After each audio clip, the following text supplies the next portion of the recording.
పాపము నుండి ఎలా తప్పించుకోవాలి, పాపాన్ని ఎలా విడిచిపెట్టాలని మనం దేవుణ్ణి అడుగుతాం. ఒక చెల్లి చెప్తుంది, అక్క నేను గోదావరికి వెళ్ళి మునిగానక్క, నా పాపాలు పోతాయా? గోదావరిలో ఉన్నప్పుడు ఏవో పుష్కరాలు ఏవో మునిగానక్క. ఇంకొక చెల్లి చెప్తుంది, అక్క నేను మెట్లన్నీ ఎక్కానక్క, గుడికి వెళ్ళడానికి, కొండ పైన ఉంటుందో గుడి, అది కూడా మోకాళ్ళ మీద ఎక్కానక్క అనేసి అంటుంది. అయితే దీనివల్ల మనం పాపం నుండి విముక్తి పొందలేం.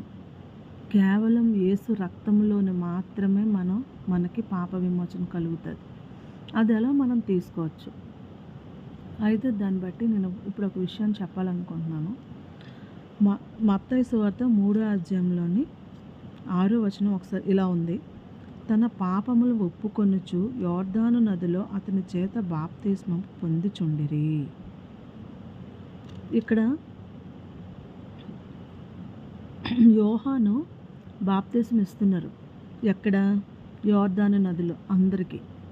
మీ పాపములు పోవాలంటే ఖచ్చితంగా మనం బాప్తిస్మం తీసుకోవాలి అని క్లారిటీగా దేవుడు చెప్తున్నారు. ఇక్కడ ఏంటంటే యేసు ప్రభు కూడా ఇలా వచ్చారు. మారు మనసు నిమిత్తము నేను నీళ్ళలో మీకు బాప్తిస్మం ఇచ్చుచున్నాను. మీకు ఎక్కడ మారు మనసు పొందకుండా మనం బాప్తిస్మం తీసుకోలేం. పాపాన్ని విడిచిపెట్టకుండా మనం బాప్తిస్మం తీసుకున్న అది వృధా అవుతుంది. అందుకని ఏం చేయాలంటే మనం పాపాన్ని ముందు విడిచిపెట్టి మన బాప్తిస్మం తీసుకోవాలి. మనం అన్నీ చేసేది పాపాలు విడిచిపెట్టడానికే కదా, పరలోకంలో దేవునితో ఉండడానికే కదా మనం ఇవన్నీ కూడా చేస్తాం.